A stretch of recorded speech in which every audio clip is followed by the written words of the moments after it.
Bonjour, mon nom est Mouna Douab. Je suis une graduée de l'école La Converse. Mon rôle ici est coordonnatrice du développement numérique et journaliste. Bonjour, moi c'est Sterline Forestal, je suis journaliste à La Converse. Bonjour, mon nom c'est Diamond Yao, je suis journaliste avec La Converse. Bonjour, je m'appelle Ridolf Aristil et je suis vidéojournaliste à La Converse. Moi, j'ai gradué de l'école Converse. C'était quelque chose qu'on faisait avec l'Université du Québec en Outaouais. Puis, à partir de ça, j'ai un peu développé cet amour pour le journalisme, mais c'est aussi ce que Leila l'amenait à la table. En fait, d'avoir ce journalisme de dialogue-là, la conversation, mais c'est surtout aussi d'ouvrir comme cette nouvelle aile à la communauté, puis donner des voix aux gens qui n'en ont pas, qui tombent pas en fait dans ce tuyau du mainstream media. Mon parcours est un parcours typiquement en journalisme. J'ai fait un DEC en journalisme au Cégep de Jean-Pierre. Ensuite, j'ai été à l'Université du Québec à Montréal en sciences politiques, profil administration publique. Mon stage de fin d'études, je l'ai fait à TVA à Carleton-sur-Mer. Par la suite, j'ai fait un stage à Radio-Canada dans un nouveau projet qu'ils avaient à l'époque. Ça s'appelait Prochaine Génération. Aujourd'hui, ça s'appelle RAD. Et par la suite, j'ai un peu travaillé aussi avec le Journal de Montréal. Je suis assez autodidacte, donc j'ai commencé quand j'étais adolescente.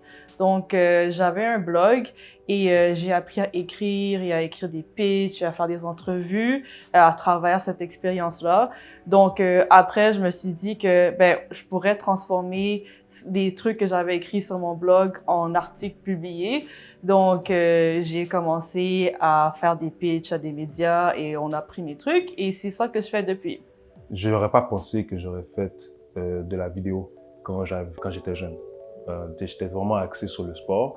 J'ai commencé à m'intéresser sur la vidéo parce que je trouvais que ça avait un grand impact. Je suis juste une personne qui aime ça, avoir une connexion avec les gens de la communauté. Être capable d'écouter quelqu'un d'autre pour lui faire du bien parce qu'il se sent écouté, ça m'intéresse. Moi, je suis quelqu'un qui est très déterminé dans la vie. J'aime j'aime rencontrer des gens qui projettent cette même détermination, peu importe le domaine de la vie, que ce soit dans les sports, les enjeux sociaux, les enjeux politiques. J'aime rencontrer des gens qui dégagent cette même énergie-là, les écouter, les entendre parler de leur passion ou de ce qui les choque ou des changements qu'ils veulent apporter dans la société dans laquelle nous vivons. J'aimais aussi qu'on prenait le temps de bâtir une relation et de bâtir des liens avec ces personnes-là et ces communautés-là pour que ces communautés nous font confiance et qu'il y ait comme un bon lien. J'ai la chance de pouvoir ne pas stigmatiser les gens avec le contenu que je vais filmer, mais de capter des moments qui vont aider les gens à la place de juste stigmatiser les gens. Ce que j'ai envie de léguer, c'est de pouvoir partager des expériences positives des minorités qu'on ne parle pas dans les médias traditionnels. C'est vraiment de foncer, de laisser la parole, peu importe jusqu'où ça peut aller dans l'opinion, mais que ce soit fait avec respect et dans un bon dialogue, ça se fait de toute façon dans le respect. On a la chance de prendre le temps de fouiller nos sujets, de parler avec les gens, de s'asseoir avec les gens aussi.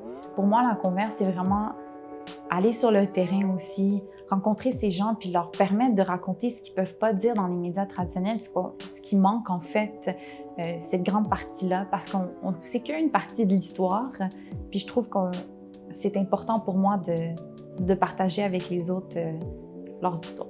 C'est vraiment ça.